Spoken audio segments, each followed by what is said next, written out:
নমস্কার বন্ধুরা, আজকে আরেকটা নতুন অন্যরকম ভ্লগ নিয়ে চলে আসলাম আপনাদের কাছে।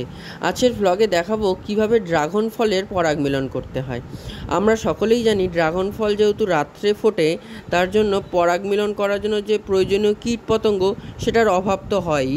তার জন্য আমাদের হ্যান্ড পলিনেশনের মাধ্যমে পরাগ মিলনটা করতে হবে। এই ড্রাগন ফুলের যে পুং রেণু সেগুলো আমরা কালেক্ট করছি একটা তুলির সাহায্যে। সাধারণত জিরো তুলি নিলেও হবে, বা আপনাদের সুবিধা মতো যদি বড় তুলি নেন তাহলেও হবে। সেই তুলিটার ডগায় যে দেখুন পরাগ রেণুগুলো, সেই রেণুগুলো যদি আমরা গর্ভমুণ্ডে স্থানান্তরিত করি তাহলেই সেটাকেই বলে পরাগ মিলন। তো এইভাবেই আমরা ড্রাগন ফলের খুব সহজেই পরাগ মিলন ঘটাতে পারবো।